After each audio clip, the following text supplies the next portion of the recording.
Olá a todos vocês, que a graça e a paz do nosso Senhor e Salvador Jesus Cristo permaneça com todos de um modo muito especial. Estamos juntos para estudarmos a palavra de Deus e hoje vamos dar ênfase ao estudo da lição periódica que nós temos para acompanhar o estudo bíblico. E nesse trimestre nós estamos estudando o livro de Êxodo, que faz parte do Pentateuco, um dos 5 livros escritos por Moisés. Agora, em Êxodo, capítulo 25, Deus ele traz uma missão muito difícil para Moisés. E esta missão parece que está distante daquilo que nós vivemos hoje, mas certamente não está. A expressão da fé, explicar a fé para outro é algo que é desafiador em todo momento, em qualquer época que nós vivemos, sempre é desafiador. Mas vamos acompanhar o texto de Êxodo, capítulo 25, a partir do versículo 1, e aí todos entenderão de uma maneira melhor daquilo que eu estou apresentando. Então vamos lá. Êxodo, capítulo 25, a partir do versículo 1, o texto bíblico diz assim: Disse o Senhor a Moisés: Fala aos filhos de Israel que me tragam oferta de todo homem cujo coração o mover para isso. Dele recebereis a minha oferta. Esta é a oferta que dele recebereis: ouro e prata e bronze e estofa azul e púrpura e carmesim e linho fino e pelos de cabra, peles de carneiro, tintas de vermelho, peles finas e madeira de acácia, azeite para a luz, especiarias para o óleo da unção e para o incenso aromático, pedras de ônix e pedras de engaste, para, para a estola sacerdotal e para o peitoral. E me farão um santuário para que eu possa habitar no meio deles, segundo tudo o que eu te mostrar, para modelo do tabernáculo e para modelo de todos os seus móveis, assim o fareis. Esta descrição, esta fala de Deus aqui diretamente para Moisés, é algo realmente desafiador. Por quê? Porque Deus, ele fala que Moisés tem a missão, vai receber a missão de construir um tabernáculo, construir um templo, porque Deus quer habitar em meio ao povo. E como ainda não havia o evento da descida do Espírito Santo, em que hoje todos nós somos a habitação do Espírito Santo, a habitação de Deus, até porque estamos fazendo parte da profecia de que Deus não habita em templos feitos por mãos humanas. Ele habita em nós porque ele mesmo nos criou a sua imagem e semelhança. Então, nós somos o templo de Deus, como fala o apóstolo Paulo em 1 Coríntios, capítulo 3.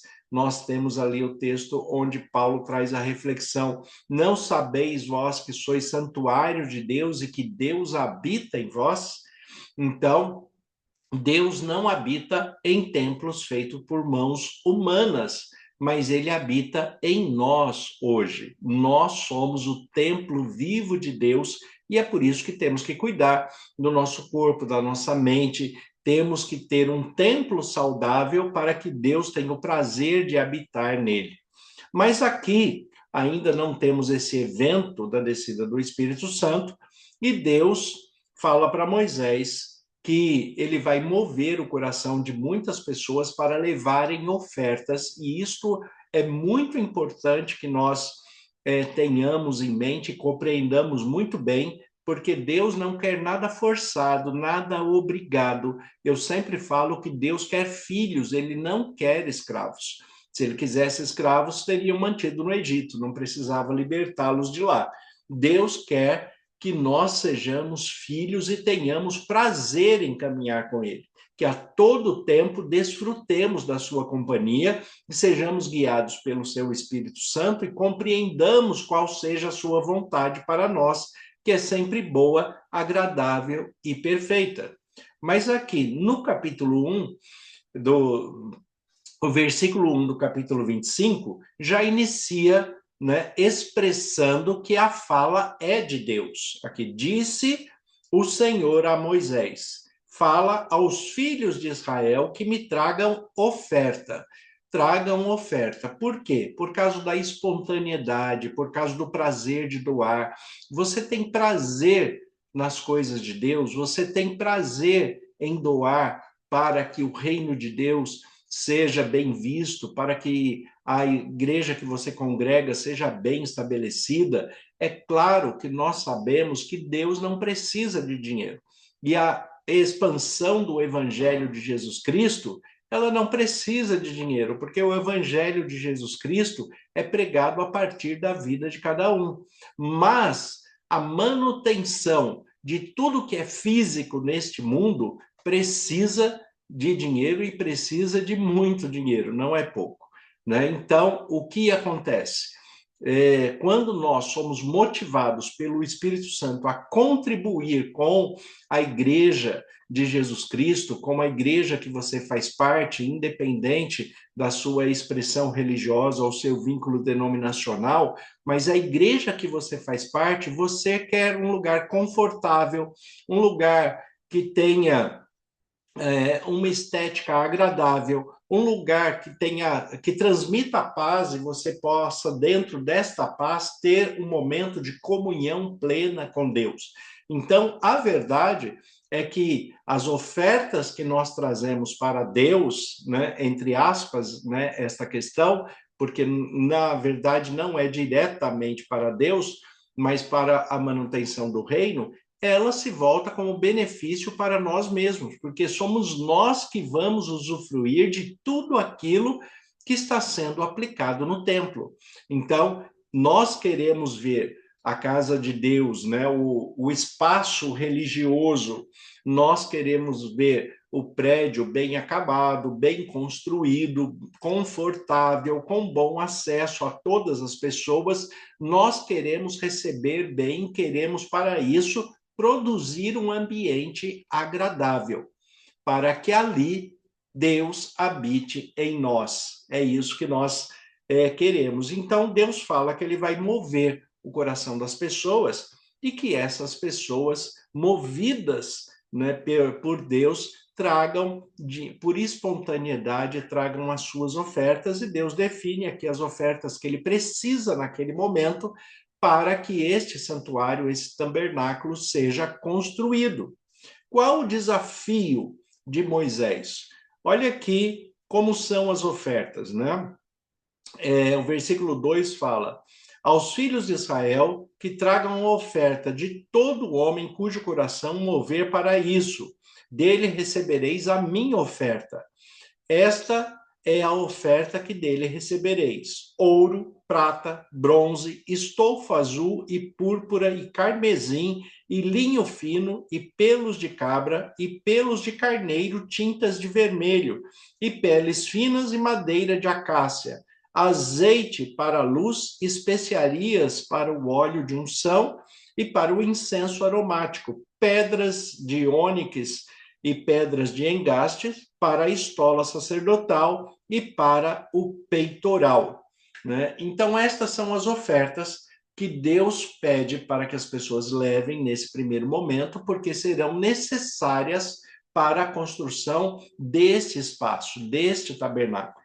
Então, Deus ele vai mover o coração das pessoas para que as pessoas façam isso com alegria, com amor, sabendo o propósito que é sempre bom, o propósito que é sempre justo. Não é para sacrificar ninguém, não é para escravizar ninguém, não é para ninguém pensar que Deus é dependente das nossas ofertas para poder se manter entre nós. Não, na verdade não.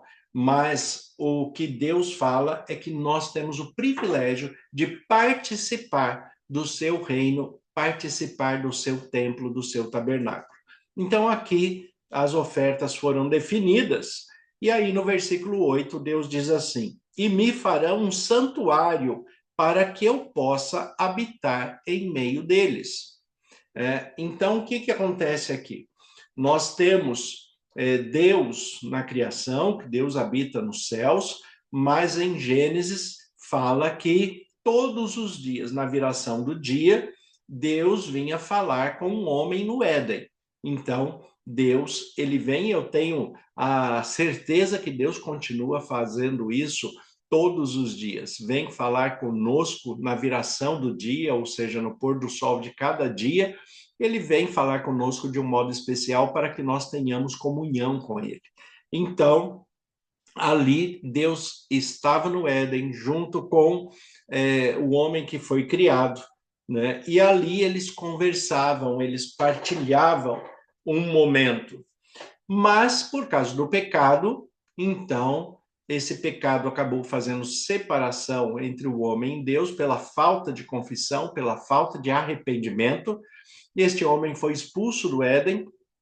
Agora ele vai ter que trabalhar para o seu próprio sustento, para se manter, mas Deus não quer abandonar a sua criação, ele quer compartilhar a vida, ele quer estar junto, mas ao longo do tempo o ser humano foi se distanciando cada vez mais de Deus. E nessa distância, Deus foi criando meios de trazê-lo à proximidade novamente, porque é sempre isso, né, que é a disputa entre nós e Deus. O ser humano buscando se distanciar de Deus e Deus tentando se aproximar cada vez mais. Então aqui o texto fala, né, Deus está falando, olha, me farão um santuário para que eu possa habitar no meio deles. Ou seja, vocês vão fazer um lugar específico onde eu vou estar ali de um modo especial e a partir dali eu vou ter comunhão, vou ter contato com todos vocês. Agora, o desafio está onde disso? O desafio está no versículo 9. Olha o que diz aqui. Segundo tudo o que eu te mostrar para modelo do tabernáculo e para modelo de todos os seus móveis, assim mesmo o fareis. E aí ele começa a descrever. E aí, na sequência do texto, nós não vamos ler tudo porque é muito grande, mas tratando do que Deus mostra a Moisés com detalhes, cada utensílio que era necessário a ser feito, ele fala que será feito a arca da aliança e a maneira que tem que ser feito, o propiciatório, que era a tampa da arca, né, a mesa da propiciação, o candelabro, né, que é o menorá, representando o Espírito Santo, as cortinas do tabernáculo. Então Deus ele vai mostrando, né, com detalhes como que ele quer que seja feito todos os utensílios, fazendo um paralelo entre o santuário celestial e o santuário terreno. Qual a dificuldade de Moisés? Primeiro, nada daquilo que seria apresentado a Moisés existia neste mundo.